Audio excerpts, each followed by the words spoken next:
aucun événement ici ou ailleurs n'a échappé justement à la Covid-19. La pandémie a modifié sensiblement toutes les habitudes. Tous les grands événements ont été reportés littéralement sur toute la planète, devrais-je dire. Hajj 2022 tiendra, ou-t-il ou non? Eh bien, la question sera posée à notre cher ami que nous recevons ce beau matin. Nous allons comprendre justement les démarches, les dispositions qui sont en train d'être prises par les instances étatiques, justement le ministère des Affaires étrangères et de concert justement avec les organisations agréées, les structures agréées qui renforcent quelque peu l'État. Puisqu'il faille le préciser, hein, c'est pas anodin, c'était justement ces organisations qui avaient l'intégralité de l'organisation de ces déplacements des pèlerins à la Mecque.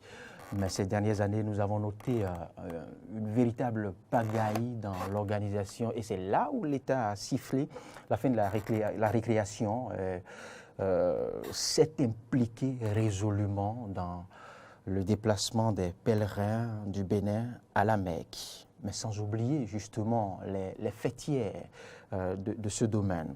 Pourquoi ce comportement de l'État? Eh bien, il nous le dira tout à l'heure. Et que font-ils réellement pour appuyer le gouvernement béninois dans la bonne organisation? Si Hajj 2022, il devrait y avoir, parce que la condition a toute sa raison d'être jusque-là. Bienvenue, bonjour à vous. Bonjour, monsieur le journaliste. Et merci d'avoir fait le déplacement. Merci aussi de nous recevoir dans votre studio. Je continue d'insister sur la condition parce que, vous savez, Dame Covid n'a pas dit son dernier mot, oui. Et c'est le véritable baromètre pour savoir si Hajj devait y avoir ou non. Oui. Mais dans les préparatifs de cette émission, vous m'avez fait part de certains préparatifs avant date avec les autorités centrales qui ont commencé à anticiper déjà sur le phénomène, sur l'organisation. Comment cela est-il possible si jusque-là vous n'êtes sûr de rien? Eh bien, merci. Et je vous remercie et je ne cesserai de vous remercier car je crois, depuis qu'on est en train de parler du Hajj, je crois que vous êtes la première audience pour parler du Hajj. Vous êtes la première télévision qui a invité et pouvoir donner un peu de la voix ou bien pour faire comprendre un peu aux fidèles musulmans où est-ce que nous en sommes par rapport à ce qui est Hajj. Et certes, vous aviez énuméré certains mots qui doivent être rappelés ici. Et oui, Hajj 2021 à travers tous les canaux et les signaux.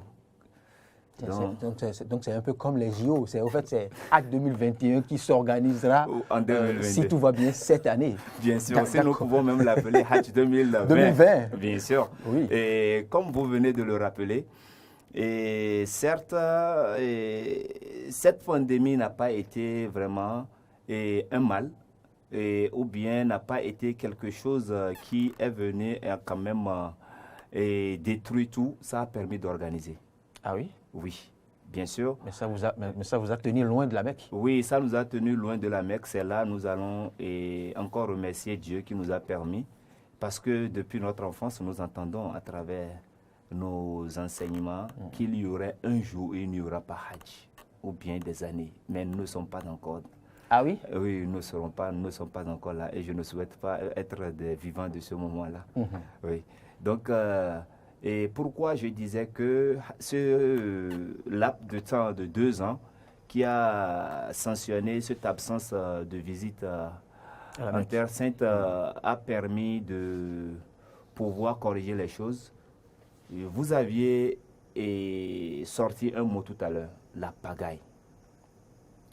Le 5e pilier de l'islam, qui est le Hajj, ne mérite pas ce qui se faisait. Et c'est le moment dont vous reconnaissez vraiment qu'il y avait une malorganisation. Bien sûr, une très mal organisation. Les pèlerins béninois étaient vraiment dans une inconfortabilité totale. Et vous n'êtes pas fier d'être béninois quand vous allez au Hajj précédent. Ah oui? Oui. Parce que quand vous voyez un peu comment les autres sont logés, comment les autres sont guidés, comment les autres sont entretenus de l'autre côté, vous êtes obligé de cacher votre badge béninois. Ah oui. Et c'est le moment de saluer vraiment la bravoure et l'implication du gouvernement. Donc ce n'était pas une ingérence comme le pensaient certains. Non. Bon, peut-être, vous saviez la manière. Vous savez, nous sommes à l'ère des réformes et nous sommes obligés d'accepter certaines choses.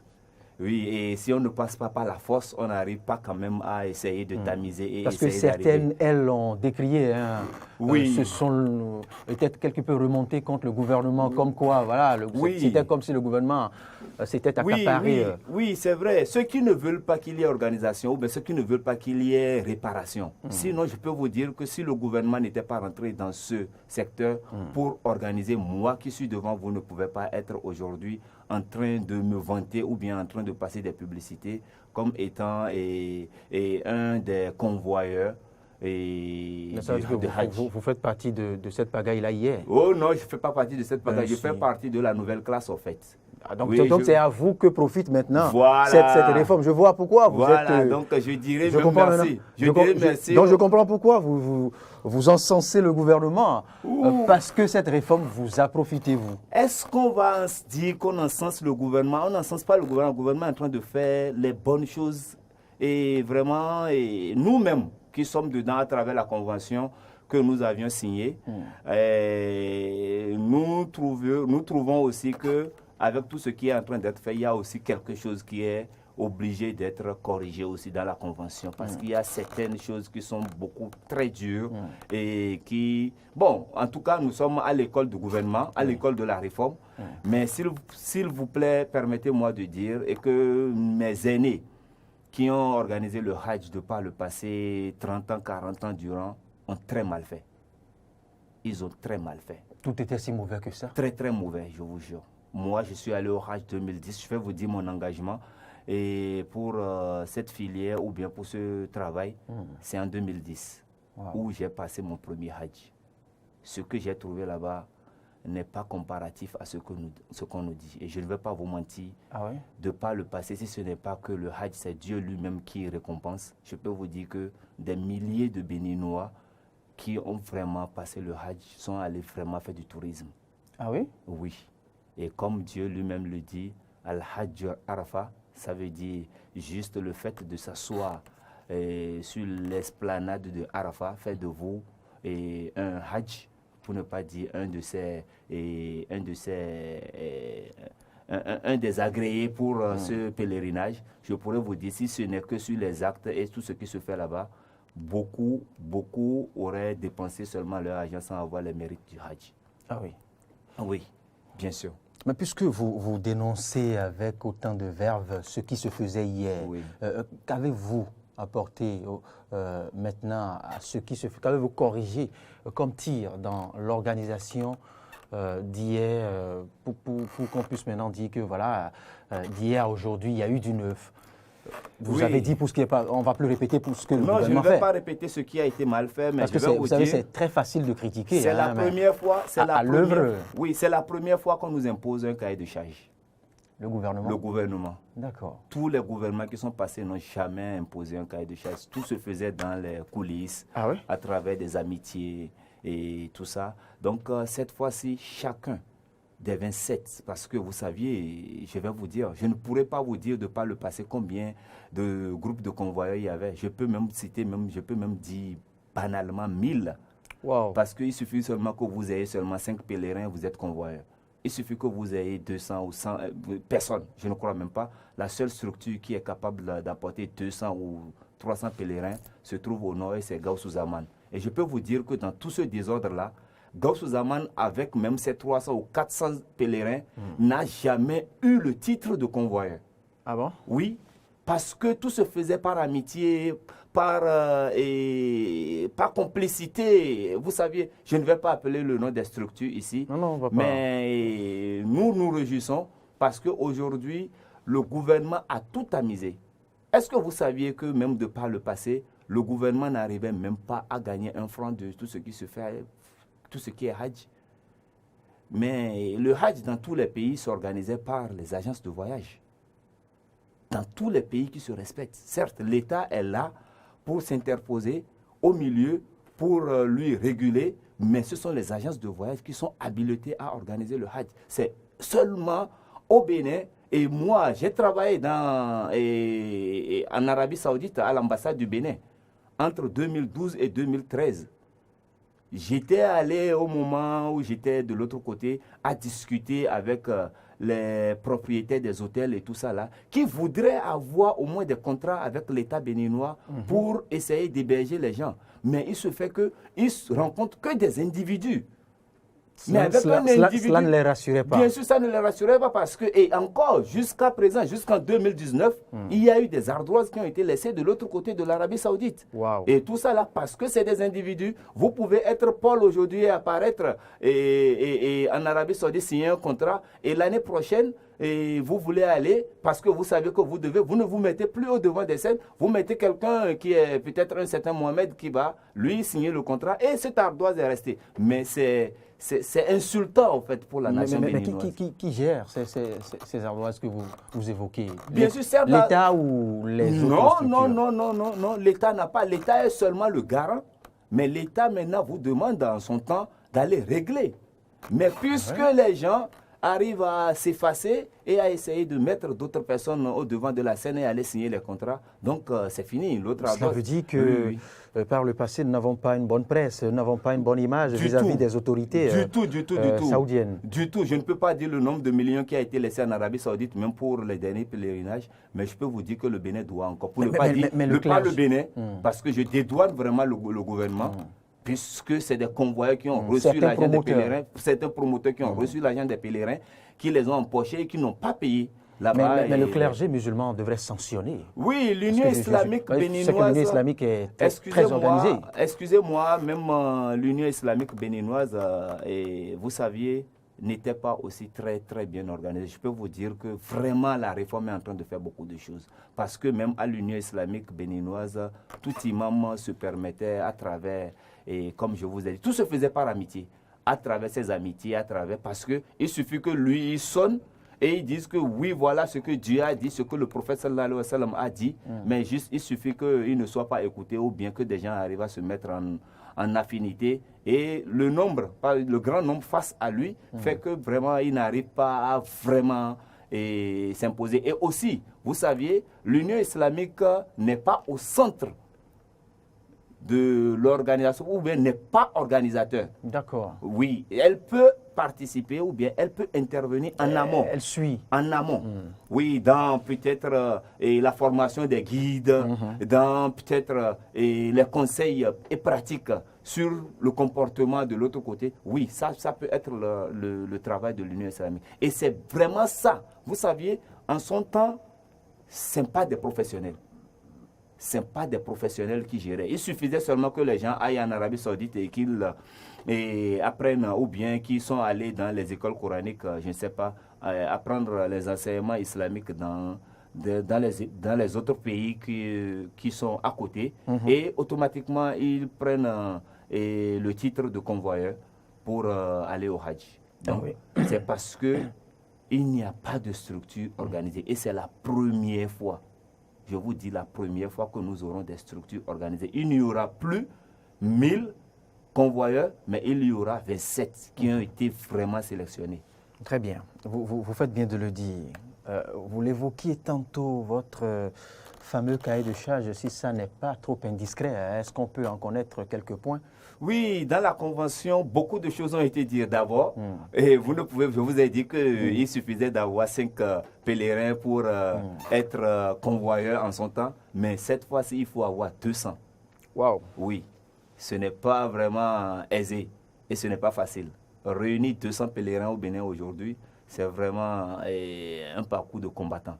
Si vous n'arrivez pas à réunir les 200, bien sûr, vous allez vous arrache votre titre, non, on ne vous arrache pas votre titre. D'accord. On ne vous arrache pas parce que si j'ai bien compris ce passage-là du notre cahier de charge, on ne vous arrache pas, mais on vous permet encore d'aller. Mais dans ce cas, vous êtes obligé de reverser les quelques pèlerins que vous aviez eus à une autre agence ou structure à qui vous avez confiance. Parce que c'est elle qui viendra faire le rapport et son rapport vous entache. Ça vous engage, oui. Oui, bien sûr, ça vous engage parce que si elle est allée mal faire, soyez sûr qu'avec elle, automatiquement, le gouvernement peut vous réclamer. Mais je pense que c'est bien raisonnable. Hein, c'est très, très bien fait. Sur ce volet, c'est raisonnable. C'est très, très bien fait. Le ministère parce que même au sein des 27, peut-être les plus anciens qui nous appellent, nous, les nouveaux, et nous comptons les surprendre. Ah oui. Ils vont bien être anciens, mais je crois que nous allons peut-être réunir le nombre de pèlerins, les 200 pèlerins avant qu'ils n'arrivent à les avoir. Mais ils ont une expérience à vous vendre. Non, ces expériences ne sont pas des expériences. Je suis sûr que si vous allez poser des questions à ces pèlerins des années antérieures, certes, ils sont contents d'avoir visité l'Arabie Saoudite, mais pas contents des services qui leur ont été offerts. Oui, vous le dites avec aise, mais vous ne l'avez jamais expérimenté. C'est maintenant votre... vous y étiez en tant que pèlerin ordinaire. Maintenant, le ministère vous engage dans l'organisation. Oui. Là, c'est votre première expérience. Oui. Justement, donc vous avez à apprendre de ces structures que vous avez de facilité à critiquer. Nous allons apprendre quoi? Mon cher Bourema, c'est très important. Oui. C'est déjà très rassurant que, contrairement à d'autres, vous acceptiez déjà l'implication du gouvernement. Ça rassure quelque peu parce que dans les coulisses de préparation de cette émission, d'autres sons de cloche faisaient état de ce que le gouvernement devrait carrément vous laisser tout organiser. Puisque c'est de la religion qu'il est question, le gouvernement ferait peut-être de l'ingérence, mais vous venez de me rassurer sur le principe que non, le gouvernement, à travers le ministère des Affaires étrangères, fait bien de s'impliquer et de vous accompagner dans cette organisation et que à la fin du voyage, maintenant, vous aurez à déposer un rapport. Bien sûr. Un rapport d'activité. Bien sûr, ce que ne s'est jamais fait. Bien sûr. Et justement, le rapport des 27, on va revenir sur ce même plateau pour en décortiquer, peut-être pas seul, mais avec un autre organisateur ou un agent du ministère des Affaires étrangères, pour voir de quoi retournent on va confronter les rapports, justement avec l'autorisation du ministère des Affaires étrangères, pour voir qu'est-ce qui a été fait. Est-ce que les nouveaux promus ont mieux fait, comme vous l'insinuez tantôt, ou on fait pire? On reviendra ici le dire, M. Bouraïma, parce qu'on a de facilité à dire que c'est les anciens qui faisaient la pagaille et autres. Oui. Vous savez, c'est très facile quand on est à la touche de lire aisément le match non, que sur l'air de jeu. Oui, non, en fait, vous saviez, et moi, je ne suis pas rentré au hasard. Oui, certes, j'ai subi quelques malorganisations et je me suis préparé. Oui, je suis rentré de l'Arabie Saoudite en 2014 et j'ai juré depuis là-bas d'être organisateur de Hajj. Et j'ai créé ma société depuis 2017. J'ai eu ma licence d'agence de voyage en 2020, mais déjà avant, je peux vous dire Seulement 2020. Oui, bon, non, vous saviez, la réforme est partout, hein. Sinon, en son temps, même en 3 mois, en 2017, je pouvais avoir déjà mon agrément. Mais comme cette fois-ci, il faut passer par plusieurs canaux, tamis, bien sûr, parce qu'aujourd'hui, mon agence de voyage, et quand n'importe qui arrive, il est content d'être là. Vous aviez des agences de voyage qui étaient presque dans des cabanes. Et c'est juste quelques pièces. Nous n'en savons rien. Non, excusez-moi, je suis en train de dire, ils vont m'excuser. Et c'est pour cela, je vous dis. Je continue de dire qu'on ne va pas critiquer pour critiquer. Je ne critique pas pour critiquer, mais je suis en train de vous dire un peu tout ce que le gouvernement a fait en bien. Et donc aussi, dans ce sillage d'organisateurs. Je voudrais croire que vous n'êtes pas de la rupture. Non, je ne suis pas de la rupture, du tout. D'accord. Je ne suis pas de la rupture. Tous ceux qui me connaissent me prennent même pour des opposants. C'est juste une précision. Donc aussi, et je vais vous dire, vous saviez, en islam, il y a le grand pèlerinage, qui est le Hajj, qui est le 5e pilier.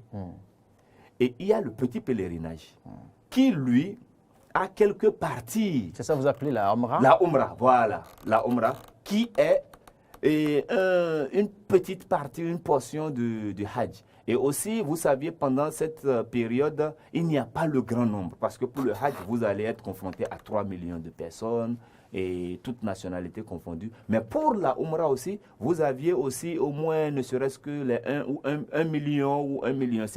Donc, vous aviez les grandes rites qui se font pendant la période du Hajj se font aussi pendant la Umrah. Moi, je suis organisateur de Umrah. J'ai mon agrément et j'organise. J'ai déjà voyagé pour la Umrah. J'ai amené des pèlerins qui sont revenus, qui ont dit qu'ils n'ont jamais été satisfaits comme ça a été avec la Baïka.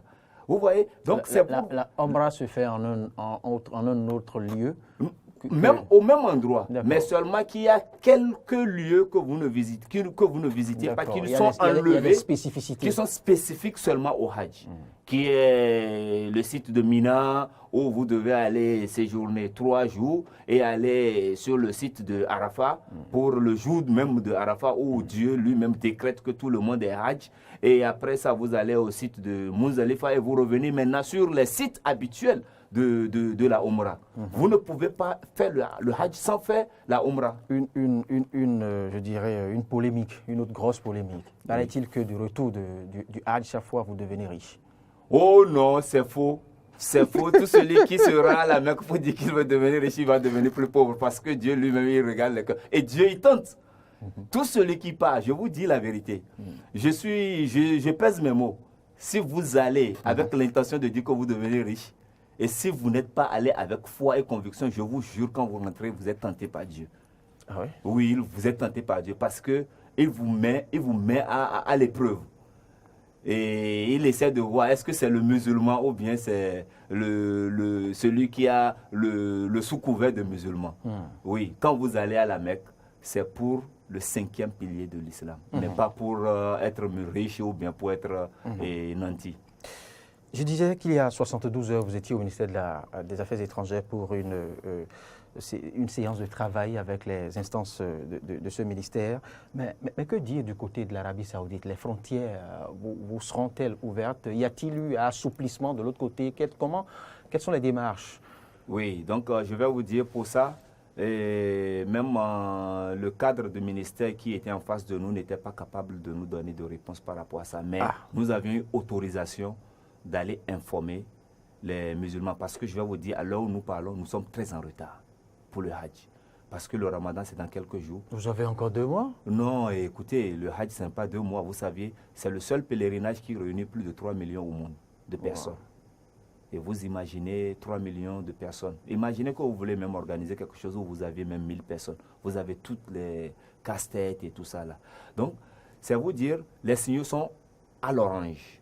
Le gouvernement béninois attend juste une lettre officielle de l'Arabie Saoudite qui lui dit oui, vous participerez au Hajj. Mais sinon, je peux vous dire actuellement, moi, en tant qu'agence de voyage et en tant qu'agréé, je peux vous dire qu'il y aura Hajj. Parce que plusieurs tests et plusieurs communications ont été faites du côté de l'Arabie Saoudite qui nous donnent le feu vert d'aller à la quête de la clientèle, d'aller à la quête des musulmans. Oui, mais vous venez de dire que le gouvernement attend toujours.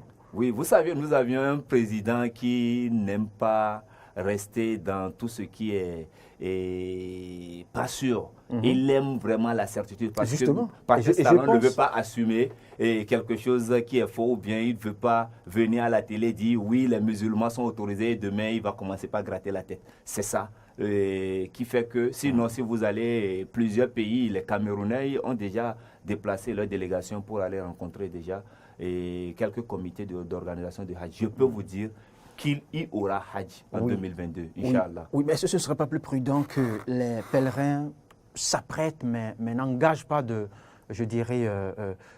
sous dans quelque structure que ce soit, en attendant le top du gouvernement? Oui, ils sont obligés, parce que je vais vous rappeler quelque chose. Dans notre convention, le Hajj ne s'organisera plus comme ça se faisait avant. Si je prends l'aspect financier, l'aspect de paiement ou bien l'aspect d'inscription des pèlerins, vous saviez en son temps, jusqu'au jour où le pèlerin veut prendre le vol, il lui est permis même de devoir ou bien de venir payer à la dernière minute. Ici, dans notre convention, c'est bien dit, dès que le gouvernement donne le top, ce qui n'est pas donné encore. Dès que le gouvernement donne le top, automatiquement, vous devez donner votre liste. Vous devez verser dans un compte l'intégralité. Ça veut dire, je suis en train de passer cet appel-là à nos frères musulmans qui doivent savoir que s'ils doivent aller au Hajj, il y a des primordiaux. Il paraît qu'il faut beaucoup payer avant d'aller au... Oh, bon. Si nous allons prendre... Est-ce que les fidèles musulmans ne sont pas grugés pour observer ce principe de l'islam? Non, parce que vous saviez, ce sont des fonds qui sont vraiment fixes. Est-ce que les imams qui ont de moyens ne peuvent, le clergé musulman, l'Union islamique, ne peut quand même pas les soulager quelque peu, subventionner ce voyage pour les... Non, vous savez, même le Hajj lui-même, il est subventionné parce que si vous voyez tous ceux qui vont, ce ne sont pas des gens qui ont 1 million, ce ne sont pas des gens qui ont 100 000, c'est un petit fils ou un parent ou un ami de la famille qui devient riche, qui investit pour cette personne. Vous avez bien dit, qui devient riche, qui investit. Oui, qui est riche. Mais est-ce que ce devrait être ça? Non, ça ne devrait pas, bien sûr. Et c'est là. Bon, on va revenir parce que je ne veux pas je ne veux pas vous créer de problème avec votre maison. Sinon, je vais vous dire que la Baïka, comme je vous dis, est rentrée dans ce truc pour apporter des solutions. Et bientôt, nous allons revenir. Là, je vais payer au service commercial pour venir parler. Comme je vous l'ai dit. Oui, je payerai au service commercial et je viendrai parler de ça pour montrer aux Béninois qu'on n'est pas obligé d'attendre un fils ou un petit-fils qui devient riche avant d'aller au Hajj. Soi-même, on s'organise parce que la vie est faite d'organisation. L'argent du Hajj passe dans la main de tous les pauvres tous les jours. Certes, le Hajj, c'est l'appel de Dieu. Si vous n'êtes pas appelé par Dieu, quelle que soit votre richesse, vous n'irez jamais. J'ai eu le cas dans ma famille. J'ai eu un richissime oncle qui n'a jamais été au Hajj alors qu'il a payé le Hajj à plus de 500 personnes. Voilà, c'est ce que je dis. C'est l'appel. C'est ce que je dis. Il est riche, mais ce n'est pas qu'il n'est pas riche, ce n'est pas le moyen qui lui a manqué. Mais il n'a jamais été appelé. Mais dès lors, je vais vous dire, c'est de façon très miraculeuse qu'il a été au Hajj. Et il a fallu qu'il fasse un don à une structure, une ONG qui avait besoin vraiment de quelque chose que lui, il a, qu'il a fait ce don à Dieu et Dieu l'a permis. Le moment où il est allé, même le moment où il n'a même plus de cet argent. Moi, je pense que ça devrait se passer ainsi, que ceux qui ont un peu de moyens dans cette congrégation religieuse aident les fidèles ordinaires. Ils le font et c'est pour cela que je vous ai dit. Si vous venez le jour où on est en train de réunir les gens pour aller à la Mecque, vous allez voir que c'est des gens qui n'ont même pas 100 000 qui vont à la Mecque. Donc ça se fait. Ça se fait. Et en dehors de tout ça, là, il y a ceux qui ont les moyens qui y vont. Donc, c'est vous dire aussi que je vais revenir un peu sur le sujet en disant que les gens sont obligés, je ne sais pas combien, de ne pas le passer en 2019, avant que le Hajj ne soit clôturé. Le Hajj était autour de 2 300 000. Waouh. Oui. C'est pas la bourse de tous les Béninois. Non, vous saviez, vous n'êtes pas obligé de dire que vous voulez aller au Hajj demain, vous irez au Hajj. Vous pouvez vous organiser. En Indonésie, les gens se préparent 10 ans. 10 ans pour aller au Hajj. D'ailleurs, même quand vous avez l'autorisation, c'est 10 ans après que vous aviez encore l'autorisation parce qu'ils ont un nombre considérable de musulmans ou bien de fidèles qui veulent aller à ce pèlerinage. Au Bénin, nous n'en avons pas. Et nous sommes aussi pauvres. Donc, c'est vous dire que si le montant est fixé... Connaissant notre train de vie, vous êtes d'accord avec moi que le Béninois ordinaire ne peut pas sortir 2 millions pour aller, même s'il aspire, même s'il veut bien respecter, même s'il veut bien satisfaire ce principe. Non, je suis pas d'accord avec vous. Ceux qui veulent aller au Hajj ont cet argent. Même s'il veut observer ce pilier de l'islam. Bien sûr, et ceux qui veulent aller au Hajj. 2 millions, vous dites? Bien sûr, ils ont cet argent. Vous savez, c'est un miracle de Dieu. Et je ne veux pas vraiment aller dans le secret de Dieu parce que c'est lui seul qui détient ce secret-là. Et il sait comment il fait pour doter chacun des moyens pour aller au Hajj. En tout cas. Oui. Donc, je revenais un peu, je vous dis... Pour finir. Oui. Oui, allez-y. Oui, pour ce qui est de l'argent, que tout musulman qui voudrait aller au Hajj commence par se préparer avec ce montant. Attends. Oui, commence par se préparer parce que... Et ne pas se lever du jour au lendemain. Non, vous ne pouvez pas remettre 1 million comme de par le passé ou 1 500 000 et attendre que vous ne serez même pas sur la liste. Parce que le convoyeur qui prend le risque de vous mettre sur la liste, dès qu'il envoie sa liste au niveau de Aglo, qui sera la structure fêtière qui va gérer tout ce qui est Hajj, Aglo qui s'entend par l'agence des gestions de la logistique des officiels et qui, elle, va recevoir la liste des 200 pèlerins avec le nom et prénom et tout, avec le montant total que vous aurez versé dans le compte de l'État. Si vous n'aviez pas, vous allez payer des amendes Et je ne sais pas, moi qui suis devant... Non, mais c'est formidable quand même, hein, cette implication de l'État. Oui, oui, très. Je pense que ça a permis de nettoyer l'écurie. Et vous savez, c'est ça qui amène beaucoup de problèmes où de par le passé, on dit que l'avion n'est pas arrivé et l'avion est en retard, l'avion est quelque part, parce que l'avionneur n'a pas été payé. Justement. Alors qu'avec on a vu des ces réformes, passer bien sûr, vous voyez les gens à la belle étoile, dans les rues de Zongo et tout ça là, qui sont à la belle lune et tout ça là, et ils n'arrivent pas vraiment. C'était un parcours de combat. C'est pour vous dire que cette année, s'il y aura Hajj, tout pèlerin qui ne paye pas son argent avant le dépôt de la liste n'a qu'à se programmer pour l'année prochaine, parce qu'il ne peut pas aller. Dès que le montant est fixé, il faut que chacun apporte son titre de voyage. Et encore, vous saviez, il y a une exception qui est là encore parce que je dois parler. Je ne sais pas si vous avez des questionnaires par rapport à ça. Il faut que je le dise avant que le temps ne soit vraiment nous rattrape. Le temps nous a rattrapé déjà. Ah, sinon je vais le dire. Parce qu'il faudrait que les Béninois puissent avoir d'abord, et c'est bien dit, à notre dernière rencontre, le voyage à la Mecque se fera avec un passeport biométrique de 6 ans. Ce n'est plus comme ça se faisait avec des titres de voyage exceptionnels, où on vous donne un titre juste sur la base. Mais ça, là, nous sommes en train vraiment de prier l'indulgence du chef de l'État et qu'il revienne dessus. Sinon, je vous jure que le quota béninois va baisser. Et si le quota béninois baisse pour 2022, je vous jure que le Bénin aura des difficultés à redresser ce quota-là pour les années antérieures. Parce que les années antérieures, peut-être que cette année, nous avons peut-être 1000 pèlerins. Et nous voyageons parce que le quota est international. L'Arabie Saoudite distribue. Et du coup, quand vous n'arrivez pas à respecter le quota, il dit, bon, écoute, c'est un pays qui n'est pas trop musulman. Voilà. Et l'année qui vient, en même temps, au lieu que ça soit 2500, donnez-leur 1500. Peut-être qu'en ce moment, les Béninois atteignent les 3000. Et là, donc raison de plus pour garantir un nombre de places. Voilà. Donc, et si nous allons vraiment participer à ce Hajj avec des passeports biométriques de 6 ans, vous saviez aujourd'hui les réformes au niveau de l'ANIP et au niveau du ministère, au niveau de l'immigration, c'est vraiment dur. Certes, ils nous ont promis, la directrice de la structure Aglo nous a promis des assistances et que le moment venu, on va déployer les services de l'immigration dans tous les départements. Mais vous saviez, le grand problème, c'est qu'il y a beaucoup de Béninois qui n'ont même pas de papier hygiénique.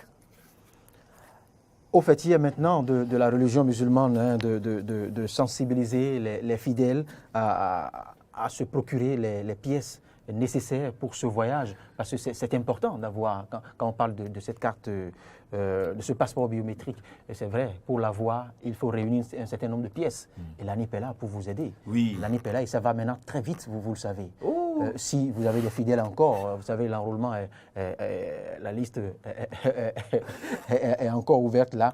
L'enrôlement est au niveau de tous les arrondissements, de tous les coins et recoins du pays. Et bien sensibiliser vos fidèles, je dis vos fidèles, vos frères musulmans, oui. Voilà, à aller se faire enrôler, à se rapprocher des instances de l'ANIP pour avoir réuni les pièces nécessaires pour ce voyage qui vous est capital. Bien sûr. À en croire, les piliers de l'islam. Merci, Monsieur Bouraïma Mohamed Sani. Je rappelle que vous êtes le directeur d'agence de voyage, la Baïktou. Vous êtes agréé par le ministère des Affaires étrangères aux côtés de 26 autres. Vous êtes 27 cette année. Bien sûr. Que le gouvernement suit rigoureusement comme de lait sur le feu. Bien sûr. Et que l'agence ou la structure qui va déconner, vous connaissez déjà ce qui vous attend. Je n'ai plus à vous le rappeler. Votre convention vous sera retirée et peut-être attribuée à une autre structure. Je vous dis bonne chance et on vous retrouvera avant le départ, un peu avant le départ, si départ il devrait y avoir dans 2 mois. On fera un petit état des lieux, voir si tout ce que vous nous avez miroité ici a été respecté, s'il y a du mieux par rapport aux années antérieures. Il y aura, Inch'Allah. Merci de votre disponibilité. Merci.